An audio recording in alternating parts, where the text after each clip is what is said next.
नमस्कार दोस्तों, स्वागत है आपका एक और नए डिबेट वीडियो पर। मौके की नज़ाकत को देखते हुए जयंत चौधरी जी शामिल हो गए एनडीए में, और एनडीए में शामिल होने के बाद समाजवादी पार्टी के एक नेता की प्रतिक्रिया आई कि उन्होंने कहा कि अब जयंत चौधरी का सारा वोट तो बीजेपी को चला जाएगा और जयंत चौधरी जी का एकमात्र वोट, सिर्फ उनका वोट उनके लिए रहेगा। तो दोस्तों, इसका कहने का मतलब ये है कि जब अंगूर ना मिले तो अंगूर खट्टे, यही समाजवादी पार्टी की तरफ से ऐसे बयान आ रहे हैं। तो दोस्तों, इसी पर ये डिबेट है। डिबेट में आप देखोगे अमिताभ अग्निहोत्री जी के साथ है फराज किदवई। ये वही फराज किदवई जी है जिनके ऊपर मैंने 4-5 वीडियो बनाई है, और इनको आप हर डिबेट में देखते होंगे कि ये अमिताभ अग्निहोत्री जी के शब्दों में फांसने की कोशिश हमेशा करते हैं और आक्रामक हो जाते हैं कभी कभी। इस डिबेट में भी इन्होंने यही कोशिश की, लेकिन हर बार की तरह इस डिबेट में भी अमिताभ अग्निहोत्री जी ने इनको बहुत ही बुरी तरह से धो दिया है। बुरी तरह मतलब बहुत बुरी तरह, और तथ्यों के साथ हुआ है कि ये दोबारा इस तरह की बातें कर ही नहीं सके। दोस्तों, डिबेट बड़ी जानदार, शानदार और मज़ेदार बनी है। पूरा देखना, अंत तक देखना, आपको बहुत ही मजा आएगा। तो चलिए शुरू करते हैं डिबेट वीडियो। Let's start. तो करना, ये भी परेशान हो गए, हम भी परेशान हो गए, करो फिर। कल तक कोई आदमी साथ रहे और तब कीमती रहे, और अगले दिन वो छोड़ जाए तो बता दो ये तो किसी लायक थे ही नहीं। हम थे जो इनको ढो रहे थे, इनके पास क्या है? कुछ नहीं। मैंने सुना समाजवादी पार्टी के बड़े नेताओं ने कहा कि जयंत के पास बचे क्या था, उनका वोट तो सब जा चुका था भाजपा में, पहले ही जयंत अकेले बचे थे। तो मेरे दिमाग में एक मासूम सा सवाल आया कि अगर जयंत अकेले ही बचे थे, उन्हीं को वोट देना था अकेले, तो 7 सीटें काहे को दी फिर इनको? नहीं, जब इनके पास कुछ चवन्नी ठन्नी बची ही नहीं जयंत के पास, तो 7 सीटें क्यों दी गई थी? फराज भाई। अमिताभ जी, बहुत बहुत धन्यवाद। देखिए, जयंत जी एक नई पारी खेलने जा रहे हैं, और नीतीश जी और जयंत जी के इस दौर में उनको बहुत बहुत शुभकामनाएं। और ठीक है, मान लिए कोई कह रहा है कि जयंत जी की जो है वो अब लोकप्रियता नहीं बची है या उनके पास वोट बैंक नहीं है। ये तो वक्त बताएगा कि जयंत जी के पास वोट बैंक है कि नहीं है, उनकी लोकप्रियता बची है कि नहीं बची। लेकिन वो एक यंग लीडर हैं और हमारी पूरी उनके साथ हमदर्दी। अमिताभ जी, आपने बड़ा अपने जो ओपनिंग स्टेटमेंट में एक बहुत ही इंपॉर्टेंट बात कही। देखिए, बात क्या है कि लोकतंत्र में जयंत जी जाएंगे, ओपी राजभर जी कहीं जाएंगे, फिर ओपी राजभर जी लौट के आएंगे, नीतीश कुमार जी 9 बार पलटी मारेंगे, ये सब होता रहता है। लेकिन बात विचारधारा की है, बात आइडियोलॉजी की। आपने बहुत अच्छी बात कही अमिताभ जी, मैं इसको कोई कटाक्ष नहीं कर रहा हूं, मैंने उसको नोट भी किया। आपने ये अभी अपनी स्टेटमेंट में बोला कि कोई भी पार्टी अगर छोड़ने के बाद आपको छोड़ देती है तो आप उसको डोली में क्यों बैठाए थे। आप सही बोल रहे हैं। प्रधानमंत्री जी अजीत पवार जी को लेने से 3 दिन पहले बोलते हैं कि वो 70,000 करोड़ के आरोपी थे, लेकिन अजीत पवार जी को खाली उन्होंने लिया नहीं, महाराष्ट्र के खजाने की उन्होंने चाबी भी दी। देखिए, प्रॉब्लम क्या है अमिताभ जी, बात छोड़ने और पकड़ने की नहीं है।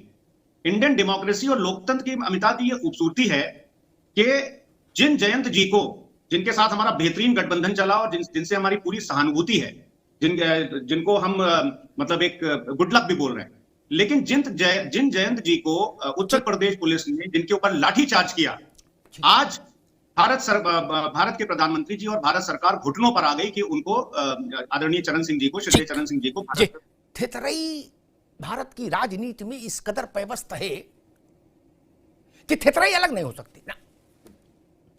राजनीति बंद हो जाएगी, थेथरई अलग कर दोगे तो सूखी राजनीति लगेगी क्या? जैसे सूखा पेठा नहीं होता, इसीलिए आजकल रसवाला पेठा चलने लगा। जब चरण सिंह जी को भारत रत्न मिला तो सबने कहा कि हमने इतना दबाव बनाया कि घुटने टेकने पड़े मोदी को, और कोई विकल्प नहीं छोड़ा हमने कि चरण सिंह को दो। मेरे मन में एक मासूम सा सवाल जन्मा, रोहित आपके पास आ रहा हूं, कि चाचा आप लोग 10-10 साल 20-20 साल सरकार में रहे, चरण सिंह आज पैदा हुए, तब काय नहीं दे दिए? तब तो मांग भी करनी नहीं थी।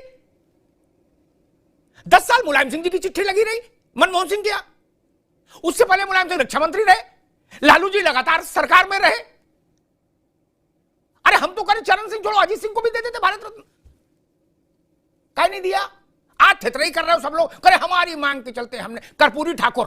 तब भी मैंने फराज भाई, मेरे अंदर यही कमी है, मैंने तब भी ये लिखा कि जो लोग कह रहे कर्पूरी ठाकुर हमारे गुरु रहे और हमारे दबाव के कारण दिया गया, तेजस्वी का मेरा दबाव था। अब बताओ, ये नई पीढ़ी के बच्चे भी कम से कम अपने पिताजी से तो पूछ लेते कि पिताजी जब आप 10 साल सरकार में रहे तो आपको गुरु जी की याद नहीं आई क्या? लेकिन जनता समझती है इस बात को। जान लीजिए फराज किदवई साहब, ये वास्तव में बड़ा विचित्र फार्मूला राजनीतिक दलों ने चला लिया कि तुम्हें हम सीटें दे देंगे ट्विटर पर, लेकिन आदमी मेरा लड़ेगा, सिंबल तुम्हारा रहेगा। तो इसमें तो किसी भी पार्टी में विद्रोह हो जाएगा। जंत की पार्टी में हो गया तो कौन सा बुरा था। मैं देख रहा था वहां तमाम पश्चिम के जाट कह रहे थे कि भाई इनकी हम पार्टी का आएगा तो वोट हम लड़ेंगे, उसके साथ खड़े होंगे, साइकिल वालों का उम्मीदवार होगा तो नहीं खड़े होंगे। फरज भाई, और ये जो 4 विधायक हैं 9 जीते जयंत के, मेरे ख्याल से 22 में, उसमें 4 सपा के चेहरे थे। जी अमिताभ जी, आप सही बोल रहे हैं कि आज राजनीति में जो चीजें हो रही हैं वो बड़ी यूनिक हो रही हैं। जैसे बिहार में क्या हुआ, नहीं फराज जी, बिहार और जम्मू कश्मीर छोड़ो, मैंने पूछा ये अपना आदमी, एक मिनट मेरी सवाल सुन लो, पहले उसका उत्तर, फिर आप जो कहना चाहते हैं वो तो कहेंगे। मैंने निवेदन किया अपना आदमी मेरा लड़ेगा, सिंबल तेरा रहेगा, ये जो जालवट्टा है ये क्यों? अरे अमिताभ जी, ये बात राष्ट्रीय लोकदल को आज क्यों समझ में आ रही? और दूसरी बात मैं आपसे ये बोलना चाह रहा हूं, मैं बिहार का जिक्र और नहीं किसी उसमें ला रहा था कि राजनीति का आज स्तर ये हो गया है कि बीजेपी पार्टी जो है, भारतीय जनता पार्टी, वो रामविलास पासवान जी की पार्टी को इसलिए तोड़ देती है और परिवार को भी तोड़ देती है ताकि उनका अपना एक हित साध सकें कि उनको जेडीयू को कमजोर करना था। तो किसानों को आतंकवादी, जिन लोगों ने कहा अगर किसानों को आतंकवादी कहना सम्मान है तो आप जाइए उनके साथ। किसानों को आंदोलनजीवी कहा गया, अगर किसानों को आंदोलनजीवी कहना उनका सम्मान है तो आप जाइए उनके साथ। किसानों के ऊपर गृह राज्य मंत्री के बेटे ने जीप चढ़ा करके उनको शहीद किया, अगर ये किसानों का सम्मान है तो आप जाइए उनके साथ। किसान नेता हमारे भाई जयंत सिंह जी के ऊपर लाठियां बरसाना, वो अगर सम्मान है तो आप जाइए भाई भारतीय जनता पार्टी के साथ, आपको किसी ने नहीं रोका है। तो भारतीय जनता पार्टी। और दूसरी बात ये है अमिताभ जी कि मैं आपको एक तर्क वाली बात बता दूं कि आज के ये नीतीश काल में, नीतीश जी के जो काल में जो दल बदलू हैं, उनका क्या हाल होता है कि जेडीयू को पहले 115 सीटें मिली, उसके बाद में गिर के 71 सीटें आई, उसके बाद में 43 सीटें आई। तो जो जनता सब देख रही है अमिताभ जी, क्योंकि ये लड़ाई जो है ये विचारधारा की लड़ाई है, लेकिन मुझे ये लगता है ठीक है फराज भाई, ठीक है, बाकी सब बातें आपकी ठीक है फराज भाई, ठीक, बाकी सब बातें ठीक है, लेकिन विचारधारा वाली बात हम सुन लेते हैं, मानते कभी नहीं। क्या? क्योंकि विचारधारा कहीं लड़ाई हो नहीं रही, सुन सबसे लेते हैं। आप सब लोग दोस्तों टीवी बोल रहे हो, अच्छा है, हम मानते हैं, बाकी हमको पता किस धारा की लड़ाई है राजनीति में, इसलिए हम सुन लेते हैं। उसके डिटेलिंग में मत जाओ, छोड़ दो। आपका मुरादाबाद का सांसद, अभी हमने उसको वक्तव्य चलाया वीडियो, उसको तो नहीं नकार सकते। वो कह रहे हैं चुनाव के चलते, राजनीति के चलते मोदी ने दिया चरण सिंह को, अन्यथा चरण सिंह को पहले नहीं दे सकते थे। 10 साल हो गए इनको। लो भैया, क्या रोहित ने क्या क्या क्या फराज की बहन का छोड़ो, वो तो सांसद है, इलेक्टेड रिप्रेजेंटेटिव है। बड़ी कठिन है डगर पनघट की, बड़ा मसले है मित्र। और नीतीश बाबू की सब लोग आलोचना करते हैं, लेकिन एक पहलू जिसको नजरअंदाज सब कर देते हैं, भाजपा भी और लालू की पार्टी भी, कांग्रेस भी, सब चाहते हैं हम जीवन भर सत्ता में बने रहें। सब चाहते हैं क्या? तंत्र मंत्र जंत्र सब कराते हैं इसी के लिए। जो कहे नहीं, हम उसके बता देंगे नेताओं के फिर तंत्र मंत्र जंत्र। अगर कोई ये कहेगा, मुझसे बहस में उलझेगा कि नहीं कराते, तो हम फिर नाम बता देंगे कौन कौन कहां कहां कर रहे हैं। ठीक फराज भाई, ऐसा कोई उदाहरण बता दो जो 20 साल से लगातार दूल्हा एक आदमी रहे, 9 बार शपथ ले। राजी से कोई नहीं मुख्यमंत्री बनाता भाई साहब। नहीं, प्रियंका बन जाए, रोहित बन जाए, फराज की बन जाए, ओपी सिंह बन जाए, क्या आप लोगों के मन में नहीं कि मुख्यमंत्री बन जाए? कोई बुरी बात है कि मुख्यमंत्री बनना? जलवा फरोज रहे, लेकिन बना कौन रहा है? इसलिए मैं नीतीश बाबू की इस मामले में दाद देता हूं। गला काट प्रतियोगिता के दौर में 9 बार मुख्यमंत्री के लिए बने रहे, बड़े बड़े धुरंधर आए, सब शरणागत। तो इसलिए नीतीश की बात छोड़ दीजिए, बिहार तक रहने दीजिए। आज आपने जितनी कमियां गिनाई उसमें मैं 150 और मान लेता हूं अपनी तरफ से ज्यादा। क्या? जिसने सब गड़बड़ किया आपके मुताबिक, वो जीत रहा है लगातार। आप सब अच्छा कर रहे हो, लगातार हार रहे हो। इस बात को आप एक मिनट पूरा सवाल सुन लो भाई, बिना सवाल सुने कैसे जवाब दोगे? इस बात को आपके अलावा, आपके अलावा आपके परिवार में भी कोई नहीं मानेगा कि हमने सब पर्चा अच्छा लिखा और हम फेल हो गए, और जिसने पर्चे में कुछ नहीं लिखा वो टॉप कर गया। ये बात कौन मानता है? कहने वाले कि उस पर असर आ जाता है। लोग कहते भैया इनके दिमाग में जी, आप क्या पूछ रहे हैं?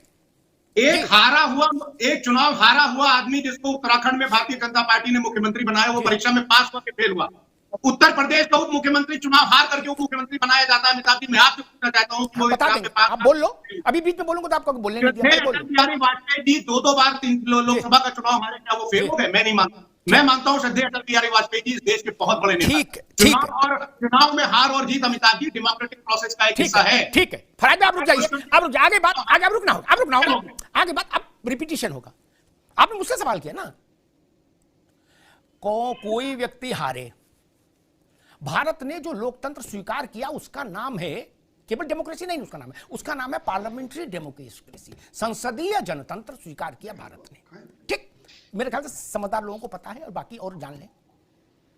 उसमें पार्टी को बहुमत होता है, पार्टी को अधिकार है किसी को बनाए नेता। ठीक, वो चुनाव हारा है नहीं हारा है, कितने वोट से जीता है, it doesn't make any difference. कहीं रोको तो मुझे बताओ। और व्यक्तियों के चुनाव हारने की बात कही मेरे काबिल मित्र फराज भाई ने, सारे व्यक्ति चुनाव हारते रहे, इंदिरा गांधी चुनाव हारी, लेकिन मैं फिर भी अपनी इस बात पर कायम, फिर रोहित जी के पास और प्रियंका जी के पास चलता हूं। एक बात कह दूं, 14, 17, 19, 22 ये व्यक्तियों के हारने की कथा नहीं है, ये पार्टी के निरंतर हारने का मसला है। ये व्यक्तियों के हारने का मसला नहीं है कि अखिलेश जी हार गए, शिवपाल जीत गए, इससे कोई फर्क नहीं पड़ता। ये पार्टी की लगातार डिक्लाइन होने की, आज कांग्रेस या आप फराज किदवई साहब का तर्क लेके चले तो फिर तरस नहीं आएगा। 408 से 415, बाद में पंजाब में बाई इलेक्शन हुआ था, तो पंजाब में लेट इलेक्शन हुआ था, तो 13 और आई थी, तो 815 सीट से 44 पे आ गई ना कांग्रेस। और कांग्रेस भी कहे ये तो डेमोक्रेटिक प्रोसेस है, हार जीत चलती रहती है, आई डैम केयर। तो फिर कांग्रेस को प्रणाम करना पड़ेगा ना फराज भाई, नहीं फिर तो प्रणाम करना पड़ेगा, इस बात का तो मेरे को तेतरा ही है। गाड़ी का ब्रेक फेल, गाड़ी चली गई खाई में, और अभी तक हम कह रहे हैं डेमोक्रेटिक प्रोसेस है। इसलिए मैंने निवेदन किया था, बाकी कोई बात नहीं, व्यक्ति हारे हैं जीते हैं, क्या फर्क पड़ रहा है। और जो लोग लगातार जीते उनकी पार्टी बहुत बड़ी हुई हो, ऐसा भी नहीं। व्यक्तियों के हार जीत पर चर्चा नहीं कर रहा, मैं पार्टी की बात कर रहा हूं। ये समस्या है रे, क्या बोलने का पता नहीं। तो दोस्तों डिबेट हो गई खत्म, वीडियो हो गई पूरी। उम्मीद करता हूँ दोस्तों ये डिबेट वीडियो आपको पसंद आई होगी। तो देखा दोस्तों आपने फराज किदवई जी की बातें, अमिताभ अग्निहोत्री जी से पंगा लेने चले। अमिताभ अग्निहोत्री जी इतने ज्ञानी है, 35 साल से पत्रकारिता में है, तो और ऊपर से राजनीति समझ, मैं तो कहता हूँ किसी नेता में इतनी समझ नहीं होगी, किसी प्रवक्ता में इतनी समझ नहीं होगी जो अमिताभ अग्निहोत्री जी राजनीति के बारे में समझ रखते हैं। और जब से मैं अमिताभ अग्निहोत्री जी को फॉलो कर रहा हूँ, 1 साल हो गए इस चैनल को स्टार्ट किए, और मैंने शुरुआत में कई अलग अलग वीडियो बनाए थे, लेकिन जब से मैंने अमिताभ अग्निहोत्री जी की वीडियो बनाई मेरी प्राथमिकता वही रहे, और उनकी वजह से शायद थोड़ी बहुत राजनीतिक समझ मुझ में भी आई और मैं भी समझदार होने लगा। अमिताभ अग्निहोत्री जी मेरे गुरु जी एक तरह से कहिए, मैं उनको गुरु जी ही मानता हूँ। बड़ी अच्छी वीडियो रहती है उनकी, और आप लोग उनको बहुत अच्छे से देखते हो, फॉलो करते हो, ये भी अच्छा लगता है। तो दोस्तों उम्मीद करता हूँ ये डिबेट वीडियो कंटेंट मेरा काम आपको पसंद आया होगा। अगर ये डिबेट वीडियो कंटेंट मेरा काम आपको पसंद आया तो चैनल सब्सक्राइब करते जरूर जाएंगे। मिलता हूँ आपसे अगली वीडियो में, तब तक के लिए जय हिंद, वंदे मातरम।